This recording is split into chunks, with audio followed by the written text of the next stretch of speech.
Timbre is a tough thing to quantify, to define numerically. We really don't have a precise definition of it. We can say it's the relative levels of the partials of a complex sound, but it also includes how sounds evolve over time.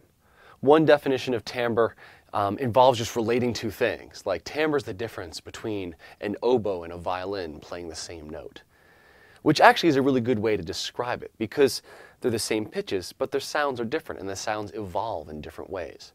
So it's hard to get a precise definition, but hopefully learning a bit about synthesis gives you a way to kind of categorize. And I'd like you to start thinking about that with the sounds you hear around you. And with all these lessons we've done in this course, I'd like you to start listening differently and actually even being aware of the different ways in which you do listen.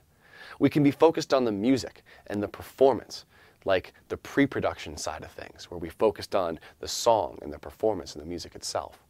Or we can get in a producer mindset, where we start thinking about dynamics and timbre. Or we can think about space. There's so many different ways to listen. I want you to start focusing on those different things. And synthesis gives us that language of timbre. So every time you hear a sound, just give yourself a little thought. Is that a sustaining sound or a non-sustaining sound? Is that bright or dull? Would it have a fast attack or a slower attack? Are there any cyclic variations that you might represent with an LFO? So instead of thinking of kind of a language of timbre, it's kind of a collection of descriptors. And these descriptors are all things we learn about in synthesis. So hopefully we get closer to defining kind of a language of timbre. Now, I also want you to consider how all the synthesis terms relate back to what we've done with effects. If I think about a compressor, well, that's an envelope follower modulating a VCA, a voltage-controlled amplifier. Right? All these things kind of connect in really interesting ways. And there are other effects you'll run into, like an autopan, right? An autopan is an LFO controlling a pan knob. Just moves back and forth in a cyclic manner, controlled by an LFO. So you'll find a lot of things can actually be described with what we just learned here with synthesis. And another thing I'd want to just kind of clue you in with in synthesizers, they're almost all the same.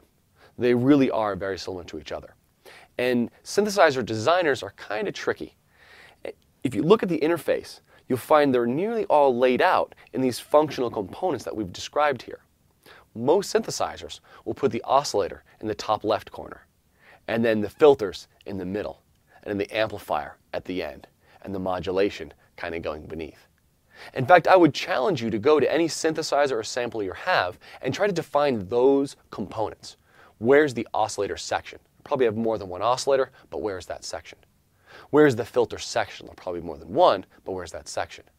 Where's the amplifier and the amplifier envelope section? And where's the modulation section? Now you may see a couple more elements in a synthesizer. Very often there's an effect section that's actually after the amplifier, which will include all your delay effects. We've already looked at those though. And there'll be a direct control component, which is sort of a kind of modulation, but it's things that you do personally. Remember when we were looking at MIDI data, how we had those 8 knobs on our controller?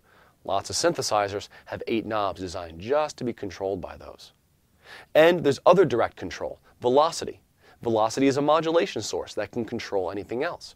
So usually you'd have velocity modulating amplitude. Maybe velocity modulating filter cutoff, so it gets brighter as you play the key harder. Key position modulating oscillator pitch. So all these things are connected, and hopefully you're starting to see how synthesis is not connected just to itself, but also to all the other components that we've studied this semester. This has been an excellent semester. I really enjoyed this 6 weeks, and I hope you did too.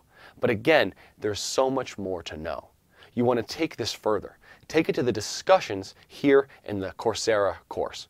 You have this huge group of people that you've been studying with for these 6 weeks, and I hope these communications and these friends can last longer than this course.